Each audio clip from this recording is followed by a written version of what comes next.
आज के एपिसोड में हम जिस कहानी के बारे में बात करने वाले हैं वो कहानी कहीं ना कहीं एक ऐसी हिस्ट्री के उस पन्ने में है जिसको बार्सिलोना के फैन फाड़ के फेंकने के चक्कर में होंगे, क्योंकि ये कहानी बिल्कुल एक साल के उस ड्यूरेशन में होती है जहां पर एक के बाद एक ऐसे इंसिडेंट होते हैं जो कि और भी ज़्यादा शॉकिंग होते हैं और भी ज़्यादा अनएक्सपेक्टेड होते हैं एंड डेफिनेटली बहुत ही ज़्यादा चीज़ों को लीड करती है और अल्टीमेटली सारे मामले का ख़त्म तब होता है जब यहाँ पर बार्सिलोना अपनी फुटबॉल हिस्ट्री का सबसे डार्केस्ट चैप्टर देखता है और वो है जब बायर्न म्यूनिख ने उनको चैंपियंस लीग में 8-2 से हराया था। लेकिन आज के एपिसोड में हम लोग इस बारे में बात नहीं करेंगे कि कैसे वो मैच हारे थे, बल्कि आज के एपिसोड में हम लोग इस बारे में बात कर रहे थे कि शायद से यहाँ पर बार्सिलोना उस मैच से पहले ही हार चुकी थी, अगर ऑफ द पिच की बात करें और अगर ऑन द पिच की बात करें। और क्या हम आज के इस एपिसोड में बात करने वाले हैं कि उसके बाद किस तरीके से बार्सिलोना ने बाउंस बैक किया था और इन सारे मामलों में बार्तोमो को क्या रोल था और लियोनेल मेसी का क्या रोल था। अब देखो, हमारी कहानी स्टार्ट होती है इस पूरे इंसिडेंट से लगभग 7 महीने पहले, उस टाइम जब कहीं ना कहीं बार्सिलोना के फैंस वाल्वर्दे के से बहुत उग चुके थे। कहीं ना कहीं यहाँ पर डिस्पाइट की वाल्वर्दे एक अच्छे खासे एक्कोलेट्स को जितवा चुका था बार्सिलोना को, चाहे हम डोमेस्टिक की बात करें या फिर कप कॉम्पिटिशंस की बात करें। हाँ, चैंपियंस लीग इसमें एक एक्सेप्शन है, लेकिन फिर भी एक कहीं ना कहीं बार्सिलोना फैंस में एक चीज़ थी कि यार हमारा जो गेम स्टाइल है वो बोरिंग है, हमारा जो गेम स्टाइल है वो बहुत मेसी को ही बचाना पड़ता है हर बार, बहुत इंडिविजुअल ब्रिलियंस पे, there is no attracting football, कोई अटैकिंग फुटबॉल नहीं है। और डिस्पाइट यहाँ पर अगर हम बात करें रोमा और लिवरपूल के ड्रॉबैक के बाद और वहां पर जिस तरीके से ह्यूमिलिएट हुई थी बार्सिलोना, उसके बाद काफी सारे फैंस ये मानते थे कि यार वाल्वर्दे को अभी तक जॉब में रखा क्यों है। उस टाइम यहाँ पर ये तब होता है जब एथलेटिको मैड्रिड सुपर कप के सेमीफाइनल में 9 मिनट के अंदर 2-1 से हारते हुए वो 3-2 से कमबैक करके बार्सिलोना को बाहर कर देते हैं। और उस टाइम यहाँ पर बस बहुत हो गया। और जिस टाइम यहाँ पर बार्सिलोना के फैंस ने अपनी आवाज उठाना चालू किया, बार्तोमो जो कि बहुत इनएक्टिव है और बहुत पैसिव है, उसको भी ये समझ में आ गया था कि अब एक्शन लेना जरूरी है। और ऐसे में यहाँ पर अर्नेस्टो वाल्वर्दे को सैक करके एक नई होप को लाया गया जिसका नाम था केके सेतियन। अब देखो, सेतियन की अगर हम 7 महीने की बात करें तो सबसे पहला तो यही था कि उसको 7 महीने में बहुत बार ये पूछा गया कि भैया तुम्हें भरोसा भी है कि तुमको बार्सिलोना मिल गई, क्या तुम यहाँ पर इतनी बड़ी जॉब के लिए यहाँ पर रिस्पॉन्सिबल और कहीं ना कहीं क्या डिजर्विंग कैंडिडेट हो। और इस चीज से केके सेतियन खुद यहाँ पर बहुत परेशान हो गए थे। एक मीडिया को उन्होंने इंटरव्यू देते हुए ये कहा था कि सेतियन एक्चुअली में बार्सिलोना वाले जॉब के बाद से कोचिंग से ही दूर भागना चाहते थे, इस तरीके के टॉक्सिक यहाँ पर उनका करियर हो चुका था। लेकिन 7 महीने के उस स्पेल की बात करें, 7 महीने कोई छोटा तो नहीं होता। उस 7 महीने के स्पेल की बात करें तो 25 गेम में यहाँ पर वो 16 गेम जीते थे, 4 गेम उन्होंने ड्रॉ करे थे और 5 गेम वो हारे थे। और उसमें से एक ऐसी हार थी जो कि वो अपनी लाइफ में कभी नहीं भूल पाएंगे। लेकिन यहाँ पर उनके अगर हम यहाँ पर बात करें अगर बार्सिलोना के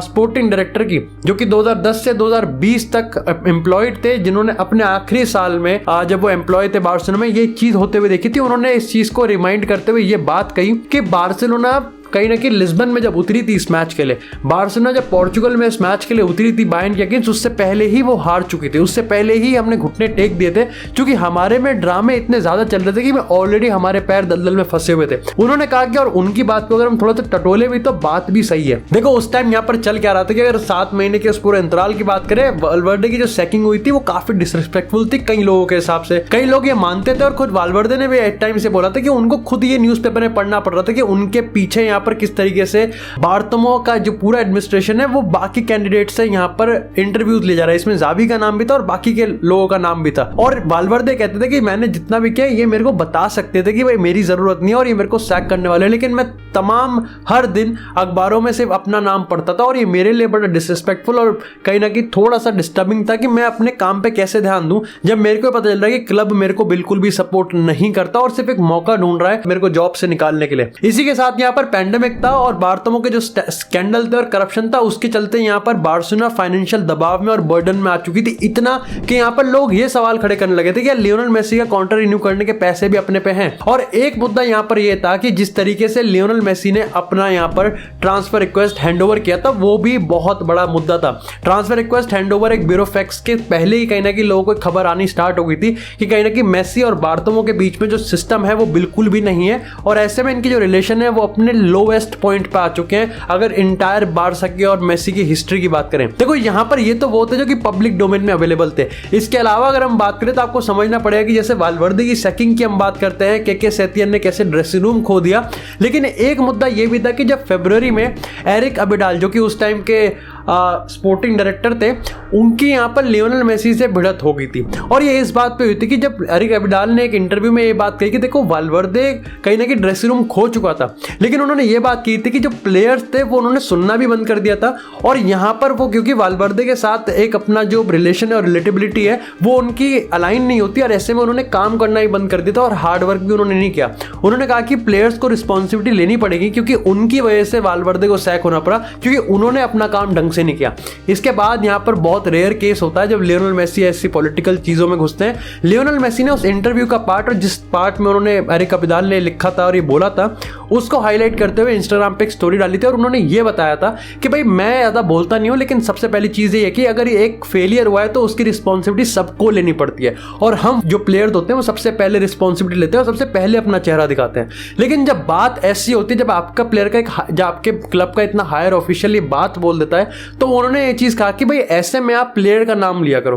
क्योंकि अगर आप प्लेयर का नाम नहीं लेते तो सारे प्लेयर्स कहीं ना कहीं उस शक की निगरानी में आते हैं जो कि हमारी इमेज को और हमारे वर्क कंडीशन और कन्विक्शन को सवाल खड़े करते हैं। और इसके बाद कहीं ना कहीं यहाँ पर एक इंटरनल फाइट और भी ज़्यादा गहरी हो गई, और आप कह सकते हो कि जो बार्टोमो का एडमिनिस्ट्रेशन था और जो लियोनेल मेसी का था, भाई इनके बीच में रिलेशन बिल्कुल बद से बदतर हो गया। इसी के साथ यहाँ पर एक मुद्दा और उठता है जब यहाँ पर 7 बोर्ड मेंबर्स रिजाइन कर देते हैं बार्सिलोना के इस एडमिनिस्ट्रेशन से, इस मामले में कि बार्सा गेट स्कैंडल अनवील हो गया था। अब इस बार्सा गेट स्कैंडल में ये हुआ था कि बार्सिलोना, अगर बार्टोमो की बात करें तो उन्होंने पैसे दिए थे एक फर्म को अपनी इमेज को ठीक करने के लिए, लेकिन साइमल्टेनियसली जहां उन्होंने बार्टोमो के लिए एक मीडिया कैंपेन, एक पीआर एक्टिविटी करवाई थी, उन्होंने पैसे दिए थे लियोनेल मेसी, जेरार्ड पीके और जावी जैसे प्लेयर और पर्सनालिटीज को मीडिया में शेम करवाने के लिए और इनका नाम खराब करने के लिए। और जब ये सामने आई थी तो 6 बोर्ड मेंबर्स ने रिजाइन करके एक लेटर लिखा था बार्टोमो की, जिस तरीके से बार्सिलोना में काम हो रहा है यहां पर हर बंदे का दम घुटता है। इसी के साथ अगर बात करते हैं थोड़ी सी मैच की, देखो मैच में एक मुद्दा आता है कि मैच के प्री मैच कॉन्फ्रेंस की बात करते हैं तो केके सेत्यन ने यह कहा कि बायर्न एक्स्ट्राऑर्डिनरी टीम है, लेकिन फिर एक्स्ट्राऑर्डिनरी टीम तो बार्सिलोना भी है। अब आप ये समझ सकते हो कि जो केके सेत्यन कर रहे थे उस टाइम में, आपको पहले बता दूं कि बहुत ज्यादा मतलब उनके टैक्टिक्स पर सवाल खड़े हो रहे थे, और इवन यहां पर कुछ सवाल ऐसे भी थे कि लियोनेल मेसी उनके टैक्टिक्स से बिल्कुल भी एग्री नहीं करते, और यहां पर वो मानते भी नहीं है कि सेत्यन के पास वो क्वालिटीज है कि वो बार्सिलोना को नेक्स्ट लेवल लेके जा सकते हैं। डिस्पाइट यहां पर ऑलरेडी चल रहा था कि भाई ट्रांसफर रिक्वेस्ट आ सकती है कभी भी मेसी की तरफ से, लेकिन मेसी ने ड्रेसिंग रूम में रिपोर्ट्स के हिसाब से ये बात बोली थी कि जब तक बार्सिलोना की जर्सी हम पहन रहे हैं, हमको बार्सिलोना का हर एक गेम एक फाइनल की तरह देखना है, और वो पूरी तरीके से तैयार थे कि मेरे को सेत्यन की हेल्प करनी है और मेरे को अपना बेस्ट देना है। लेकिन मुद्दा तब उठता है और कंट्रोवर्सी तब उठती है जब इन सारे मामलों में बायर्न के ही फॉर्मर प्लेयर आर्तुरो विडाल ने यह बात कह दी कि भाई बायर्न को डरने की जरूरत है, क्योंकि वो किसी एरू गैरू नत्थे गैरू बुंदेसलीगा की टीम से नहीं बल्कि best team in the world, best club in the world Barcelona से भिड़ने वाले हैं। और इस बात पे कंट्रोवर्सी सबसे पहले ये हुई कि बार्सिलोना बहुत अंडर फेवरेट थी, बायर्न उस टाइम इतनी ब्रूटल थी, और लगभग हंसी फ्लिक के अंडर उन्होंने इतना ज्यादा एस्टोनिशिंग इंप्रेसिव उनका रिकॉर्ड था कि यहां पर हर टीम की फटनी चाहिए। वहीं बार्सिलोना की बात करें तो वो पिछले 9 में से सिर्फ एक away champion league knockout game जीते थे या फिर चैंपियन लीग गेम जीते थे। ऐसे में आर्तुरो विडाल का ये कहना स्ट्रेट फॉरवर्ड टॉन्ट था और कहीं ना कहीं आपके ओवर कॉन्फिडेंस को दिखाता था। रिपोर्ट्स के हिसाब से लियोनेल मेसी और बड़े जो की फिगर्स थे वो मानते थे कि ड्रेसिंग रूम का स्पोक्स पर्सन ये नहीं हो सकता, बल्कि कुछ लोग तो ये भी मानते थे ड्रेसिंग रूम में कि 50% ये मानते थे कि भाई आर्तुरो विडाल को स्टार्टिंग लेवल में होना ही नहीं चाहिए, और 50% ये मानते थे कि आर्तुरो विडाल को होना चाहिए। खैर, अब इससे ये चीज तो कंफर्म होती है कि भाई जो ड्रेसिंग रूम की यूनिटी थी वो तो खराब थी, लेकिन ड्रेसिंग रूम की यहाँ पर मैनेजर को लेकर जो अथॉरिटी है कि मैनेजर ने जो कहा वही हुक्म का एक है, वो भी बहुत ज्यादा क्वेश्चनेबल था। अब बात करते हैं कि मैच में क्या हुआ। देखो मैच में यहाँ पर यह था कि पहले 4-5 मिनट में बायर्न ने स्कोर कर दिया मुलर के थ्रू, और उसके बाद यहाँ पर ओन गोल आया डेविड आलाबा का, लेकिन वहां से जो इनका मोराल गिरने लगा उसके बाद बार्सिलोना शर्मिंदगी वाली परफॉर्मेंस दे रही थी, क्योंकि हाफ टाइम तक 4-1 से ऑलरेडी ठुक चुके थे। आप केके सेत्यन की बात करोगे, वो एक ऐसा मैनेजर है कि जो कि एनिमेटेड नहीं है, लेकिन कुछ रिपोर्टर्स और कुछ एनालिस्ट ये बताते हैं कि सेत्यन इतने हाथ पैर फूल गए थे कि उनको भी पता था कि यार मैं कुछ भी कर कर लूँ, मैं अगर अपने करियर की सारी नॉलेज भी अगर इस मैच में घुसेड़ दूँ, मैं तब भी इस बार्सिलोना को नहीं बचा सकता, क्योंकि ये जो बार्सिलोना है ये अंदर से खोखली है। ये जो बार्सिलोना के प्लेयर्स हैं साइकोलॉजिकली कमजोर है। ये जो बार्सिलोना के प्लेयर्स हैं फिजिकली सामने वाली टीम से मैच ही नहीं कर सकते, चाहे आप सर्जी बुस्केट्स की बात करो, चाहे आप जेरार्ड पीके की बात करो, या फिर आप जॉर्डी एल्बा की बात करो। और यहाँ पर लियोनेल मेसी और लुइस सुआरेज की बात करें तो मेसी अपने दम पे इतना कुछ नहीं कर पाएगा, और अगर लुइस सुआरेज की बात करें तो उसकी परफॉर्मेंस में भी डेट्रीमेंटल बहुत ज्यादा आया है, काफी ज्यादा यहाँ पर डिटोरेशन आया है। सेतियन के इस अगर हम बात करें इस हाव ऑफ से, इस बॉडी लैंग्वेज से साफ पता चल रहा था कि हाफ टाइम पे बार्सिलोना बेटर नहीं होने वाली, डिस्पाइट कि यहाँ पर लुइस सुआरेज ने इंडिविजुअल ब्रिलियंस के चलते एक गोल वापस लिया। लेकिन आने वाले टाइम में जो हम देखने वाले थे स्कोर बोर्ड को, जो 8-2 की स्कोर लाइन दिखा रहा था, ये बता रहा था कि शायद से आने वाले टाइम में जब भी कोई ये स्कोर बोर्ड देखेगा तो वो वापस से रिफ्रेश करेगा कि कहीं ये झूठ तो नहीं है, और लेकिन यही हुआ। खैर मैच यहाँ पर खत्म होता है और सबसे डार्केस्ट चैप्टर लिख दिया जाता है बार्सिलोना की हिस्ट्री में। और इस टाइम यहाँ पर एक जर्नलिस्ट जो कि लिवरपूल में भी थे और यहाँ पर इस बायर्न वाले मैच में भी थे, उन्होंने यहाँ पर ये बताया कि जब ऐसा इतना खतरनाक चीज़ होती है तो सबसे पहले बार्सिलोना की जो मीडिया कम्युनिकेशन टीम होती है वो ये बताती है कि यार आप प्लेयर से ऐसा सवाल पूछना जो कि थोड़ा सा डिग्निटी वाला हो, थोड़ा सा उनके उनको हर्ट ना करे, क्योंकि इस पॉइंट ऑफ टाइम पे जो प्लेयर्स होते हैं वो सबसे ज़्यादा डिस्ट्रॉयड होते हैं, सबसे ज़्यादा इमोशनल होते हैं और वल्नरेबल होते हैं। उन जर्नलिस्ट ने अपने एक इंटरव्यू में ये बताया और एक आर्टिकल में उन्होंने खुद ये लिखा कि लिवरपूल के बाद जब वो सर्जी बुस्केट्स से सवाल पूछने आते हैं तो बुस्केट्स ऑलरेडी रो रहे थे, और यहाँ पर भी जब जेरार्ड पीके आते हैं तो वो भी रोने वाली हालत में होते हैं, पर फिर भी उन्होंने 2 सवालों के जवाब दिए थे। और यहीं पर ही उन्होंने फेमसली कोट किया था कि अगर यहाँ पर स्ट्रक्चरली चेंज चाहिए बार्सिलोना में, और अगर उस चेंज की शुरुआत मेरे से होनी चाहिए, यहाँ पर यंग ब्लड की जरूरत है, और अगर यंग ब्लड को लाने के लिए बाकियों को बाहर निकालना पड़ेगा तो मैं सबसे पहला वो प्लेयर होना चाहता हूं जो कि इस बार्सिलोना से बाहर होना चाहता है, अगर चेंज में मेरी जरूरत है तो। और इसको ही बाद में फेमसली कोट करते हुए बार्टोमो ने एक इंटरव्यू में ये कह दिया था कि जो पीके ने कहा है वो सच है, लेकिन आगे के सेक्शन को हम बाद में टच करेंगे। इसके बाद यहाँ पर बताया जाता है किस तरीके से ऑलरेडी 24 से 48 घंटे के अंदर बोर्ड में ये मीटिंग हो चुकी थी, क्योंकि जब बार्सिलोना का प्लेन वापस से बार्सिलोना में उतरा था तो वहां पर जो प्रोटेस्ट हुए थे उसमें बताया गया था कि किस तरीके से यहाँ पर गालियां और अब्यूज किया जा रहा था प्लेयर्स को, वहां पर बोर्ड और ये लगाया जाता कि बस अब बहुत हुआ। बार्टोमो जो कि बहुत पैसिव था, जो कि मतलब खत्म ही था बिल्कुल, उस पर भी इतना प्रेशर आ गया था कि उसने भी एक मीटिंग बुलाई थी और जहां पर लोग उसका रेजिग्नेशन मांग रहे थे, वहां पर उसने रेजिग्नेशन देने से मना करके अपनी ही मीडिया के थ्रू ये बता दिया कि अगर मैं इस पॉइंट ऑफ टाइम पे रिजाइन करके चला गया तो ये मेरा फेलियर कहलाएगा। उन्होंने कहा कि मैं आने वाले टाइम में बार्सिलोना को स्किप करवाऊंगा और बार्सिलोना को यहाँ से छलांग लगवाऊंगा और मैं यहाँ पर बार्सिलोना को पहले से भी और बेटर बनाऊंगा, जो कि बिल्कुल भी ना ही बार्सिलोना के अंदर अगर बात करें ना ही बार्सिलोना फैंस को बिल्कुल भी पसंद नहीं आया, क्योंकि मान चुके थे कि बार्टोमो के अंडर इस क्लब का कुछ नहीं हो सकता। और सच बात तो ये है कि अगले 10-15 दिन के अंदर मेसी ने भी एक फैक्स करके बता दिया था कि भैया मैं यहाँ पर बार्सिलोना को छोड़ के जाना चाहता हूँ। और इसके बाद यहाँ पर पहले था कि बार्टोमो चाहता है कि मेसी चला जाए, लेकिन फिर यू टर्न मार के बार्टोमो ने एक यू टर्न मारा और कहा कि वो मेसी को कुछ भी करके रोकने वाले हैं, जिसमें वो अल्टीमेटली एक सीजन के लिए सक्सेसफुल भी हो गए। हम वापस से अपनी स्टोरी पे आते हैं। 24 से 48 घंटे के अंदर जब इमरजेंसी मीटिंग हुई तो उस मीटिंग में साफ कर दिया गया कि केके सेतियन की जॉब तो गई। ऐसे में यहाँ पे बार्सिलोना के जो रिजर्व टीम के मैनेजर थे उनका नाम आया, जावी का नाम आया, लेकिन 48 घंटे के अंदर जब ये नाम आया कि भाई सेतियन को बाहर करना है तो रोनाल्ड कोएमन का भी यहाँ पर नाम आ गया और फाइनलाइज भी हो गया। और इसके पीछे रीजन ये था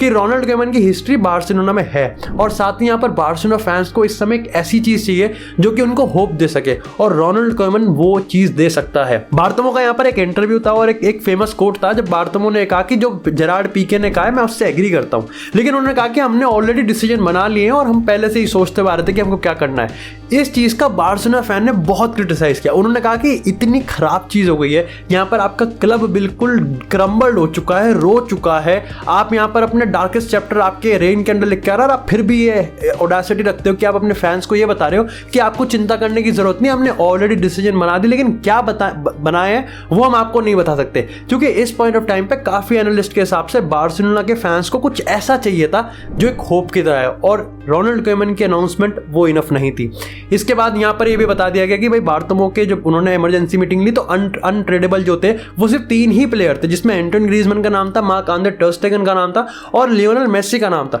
इसमें सबसे कॉन्ट्रोवर्शियल जो एक्सोडस हुआ था वो हुआ था लुइस सुआरेज का। आप राकिटिक का भी कह सकते हो, लेकिन लुइस सुआरेज की बात करें तो ये काम बहुत पहले डिसाइड हो चुका था। और बहुत पहले काफी लोग कहते हैं कि अगर हम अंडर की बात करें, जैसे मैंने बताया आपको जेवियर की बात करें जो कि 2010 से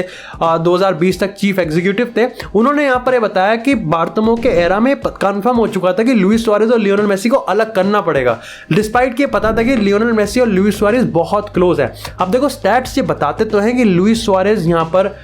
लाइक उनके परफॉर्मेंस में थोड़ा डिट्रीमेंटल हुआ है, लेकिन इस तरीके से नहीं जिस तरीके से बार्सिलोना ने बाहर किया। जब ये डिसाइड हो चुका था और शायद से काफी पहले ही ये डिसाइड हो चुका था कि लुइस सुआरेज को सेल करना ही पड़ेगा, बट इतने रूड तरीके से मेसी ने अपने एक इंटरव्यू में कहा था कि जो बार्सा ने किया था लुइस सुआरेज के साथ, जो बार्टोमो ने किया था वो पागलपंती थी। और लुइस सुआरेज ने खुद अपने एक इंटरव्यू में बताया था कि शुरुआत से लेकर आखिर तक मेरे से कभी बात ही नहीं हुई बार्टोमो की, और गुड बाय तो बहुत दूर की बात है। ये काम सौंपा गया था रोनाल्ड कोएमन को, ये काम रोनाल्ड कोएमन को सौंपा गया था कि भाई ये तुम बताओगे उसको फोन करके कि उसकी यहां पर जरूरत नहीं है। सोचो लुइस सुआरेज जो कि इतना बड़ा लेजेंड था, उसको रोनाल्ड कोएमन ने 1 से 1.5 मिनट की कॉल में बता दिया था कि आपकी यहां पर जरूरत नहीं है। और ये सबसे ज्यादा बुरा लगा था लियोनेल मेसी को, और इसीलिए यहां पर लियोनेल मेसी ने एक फैक्स करके बता दिया था कि भाई यहां पर वो रुकना नहीं चाहते। खैर यहां पर अगर हम अंदर के एम्प्लॉयज की बात करें तो उन्होंने कहा कि यार ये एक थोड़ा साइकोलॉजिकल प्रेशर था, और यहां पर तमाम 20,000 से ज्यादा सोशियोज ने कंफर्म कर दिया था साइन करके कि भाई वो बार्टोमो के अगेंस्ट एक नो कॉन्फिडेंस मोशन लाने वाले हैं। और हमने कैसे देखा था कि 2021 में फिर लेपोर्टा वापस से ऑफिस में आए थे, फिर उनका एक पीआर कैंपेन चला था, लेकिन अल्टीमेटली वो भी लियोनेल मेसी को नहीं रोक पाए बार्सिलोना में। अगर इस पूरे चैप्टर को जब मैंने पढ़ा तो इतने सारे पॉइंट्स हैं यहाँ पर जो कि बताते हैं कि कितना डीप ले जाएगा, लेकिन हर एक चीज़ आप कॉमन देखोगे कि जब भी कोई प्रॉब्लम आई है बार्टोमो ने उसमें मिट्टी डालने की कोशिश की, जब भी कोई प्रॉब्लम आई है बार्टोमो ने किसी और को ब्लेम करने की कोशिश की है, चाहे वो मेसी हो या फिर चाहे वो कोई और प्लेयर हो। यहाँ पर एक चीज़ थी कि यस के सेटियन पूरी तरीके से ब्लेम नहीं कह सकते, आप कह सकते हो कि उसकी टैक्टिकल फेलियर था, लेकिन के सेटियन को जॉब उस टाइम पे मिली जिस टाइम पे ना ही उनका जो पर्सनालिटी है वो उस चीज़ को मैच करती है, ना ही उनमें वो एग्रेशन है कि वो इतने बड़े ड्रेसिंग रूम को संभाल सकते हैं, और ना ही उनकी कोई सुनने वाला, क्योंकि सुनने वाला तो एक्चुअली में प्लेयर्स की भी कोई नहीं था। यहाँ पर अगर बार्टोमो के रिगार्डिंग एक चीज़ ये भी थी कि बार्टोमो मेसी को भी पर्टिकुलरली इतना यहाँ पर अनडिस्प्यूटेड नहीं मानते थे। यहाँ पर काफ़ी रिपोर्ट्स ने बताया कि वो मेसी का भी जितना लाइक उन्होंने लास्ट मोमेंट में जो यूटर्न मारा था मेसी को रखने का, वो भी काफ़ी ज़्यादा अनएक्सपेक्टेड था, जबकि मेसी को पता था कि वो बार्टोमो के अंडर 1 मिनट भी नहीं खेलना चाहते, और एट द मोमेंट इसलिए उन्होंने यहाँ पर फैक्स भी वो कर दिया था कि भाई मेरे को यहाँ पर रिक्वेस्ट ट्रांसफर देना है। और साथ में जब उन्होंने इंटरव्यू दिया था तो उन्होंने तमाम चीज़ों पे बात करी थी, लुइस सुआरेज की बात करें या फिर बाकी किसी की बात करें। साथ में आने वाले टाइम में ये पता लगा कि भाई जो उनके स्कैंडल थे और जो उनके करप्शन थे उसके चलते बार्सिलोना जो दबने वाली है वो कोई 1 महीने की बात नहीं, बल्कि आने वाले 3-4 साल में बार्सिलोना को इस दलदल से निकलने के लिए पता नहीं कितनी सारी चीज़ें करनी पड़ेंगी।